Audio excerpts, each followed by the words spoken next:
आज की कहानी है एक ऐसे लड़के की जो बहुत होनहार था। अपने माँ बाप का इकलौता बेटा था। माँ बाप की फाइनेंशियल कंडीशन बहुत अच्छी तो नहीं थी, पर उन्होंने अपने बेटे को पढ़ाने लिखाने में अपनी जमा पूंजी पूरी तरह से खर्च कर दी थी। अब उनके पास कुछ भी नहीं बचा था। उस लड़के को एक दिन इंटरव्यू का कॉल भी आ गया। वो बहुत खुश था कि अब उसे नौकरी मिल जाएगी, पर इंटरव्यू के लिए उसे दूसरे शहर जाना था, जहाँ जाने के लिए उसे पैसे भी चाहिए थे और अच्छे कपड़े भी चाहिए थे। कपड़े तो जैसे तैसे उसने अरेंज कर लिए। अब पैसों की जब बारी आई तो उसे अपने माँ बाप से वो पैसे मांगते भी बहुत शर्म आई। उसने अपने कुछ रिश्तेदारों से पैसे मांगने चाहे, मना कर दिया लोगों ने। दोस्तों से मांगे, उन्होंने भी मना कर दिया।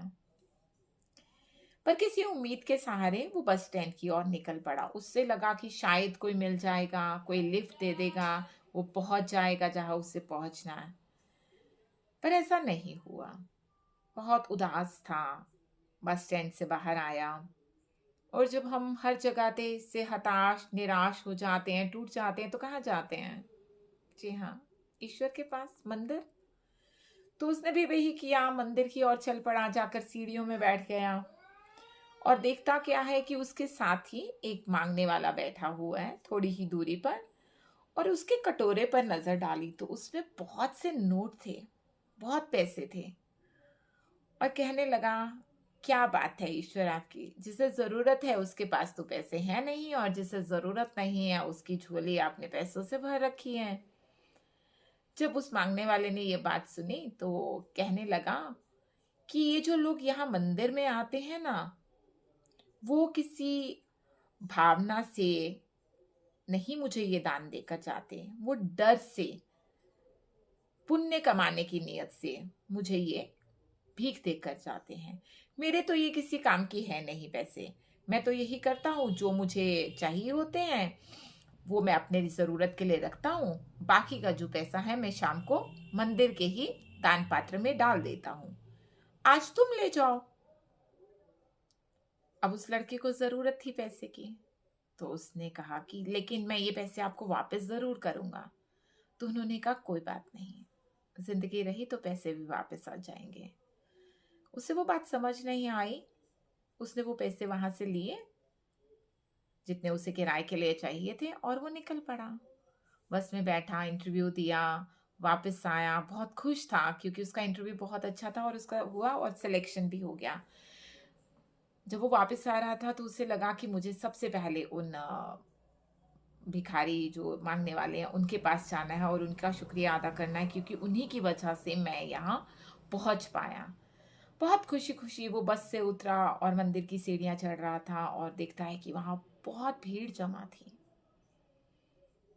जब भीड़ में से होकर वो आगे जाता है तो देखता है कि उन मांगने वालों की मृत्यु हो चुकी थी।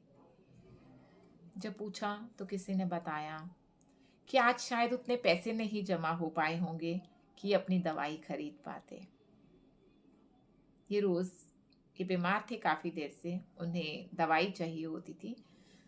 जो पैसा ये इकट्ठा करते थे उससे वो अपने लिए दवाई लाते थे। बहुत छोटी सी कहानी है, सीख बहुत बड़ी है।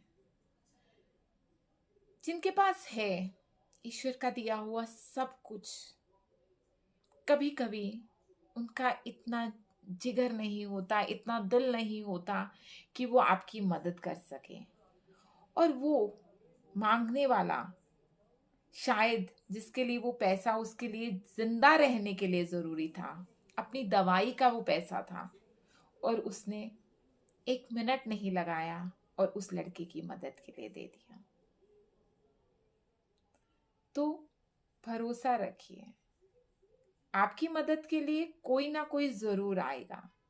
पर साथ ही साथ इतना दिल रखिए कि अगर आपको ईश्वर ने दिया है तो आप किसी के काम आ सके। उसको, भिखारी को, उस मांगने वाले को तो ईश्वर ने उतना दिया भी नहीं था, पर उसने फिर भी संकोच नहीं किया किसी की मदद करने के लिए, क्योंकि उसे पता था कि हमें कभी ना कभी, कहीं ना कहीं वो ऊपर वाला किसी का ऊपर वाला बनाकर भेजता है। तो कोशिश करिए किसी का ऊपर वाला बन सकिए। ईश्वर आपको बहुत देगा।